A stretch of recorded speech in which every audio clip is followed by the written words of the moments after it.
Lisa Bedell is a globally recognized innovation expert, and she's the founder and CEO of FutureThink. It's a great name. It's a business that helps companies innovate more effectively. So I'm going to ask each of the panelists, what do you see in the present that will have a big impact on the future in relation to work-life issues? Hard. I think very hard. At first I would have said the 4 generations at work, and I think there's probably a lot of discussion about that. But I have to say, if I have to pick one that's going to last even longer than generational shifts, I'm going to say technology. And when I mean technology, I mean not just the pervasiveness of it, but the portability of it. And because technology is so ubiquitous, it's really defining what work is, right? So when people ask you anymore, where do you work? They literally mean, where do you work? Where are you working? Is it home? Is it at work? Is it in your car? Is it on the road?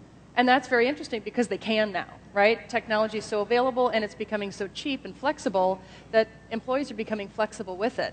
And that's neat because then they can decide where they want to work, and that's giving them more flexibility in terms of what they want from the work environment.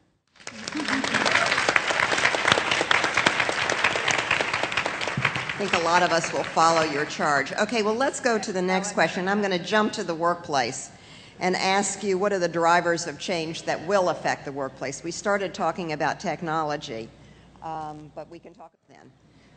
Lisa. I'll give a couple responses just regarding technology and then the need for better flexibility, fluidity at work for people as their lifestyles change. Is anyone here from Best Buy? Anyone here from Best Buy?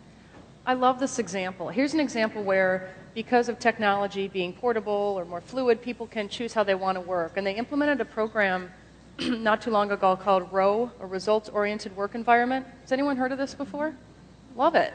Don't you love it? I think it's great. Now, obviously, there's pros and cons to it because some people think it's not great. You can't be together and have that spontaneous team building, et cetera, et cetera. It's harder to manage. That's probably true. But I do think we're going to see more types of flexible environments like this. They're rolling it out to 4,000 employees, right, and now starting to try it in their stores.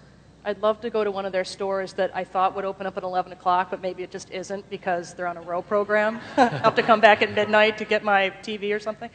Anyway, long story long, I think it's really neat that they've decided to let people choose how and where they want to work, and it's all based on results. So if you are a power worker and you get more stuff done in 2 hours a day than anybody else and you meet your numbers, fantastic. If you don't, that's a problem, and you're going to have to learn how to manage things with technology. So I think more programs like that, we might see more in the future.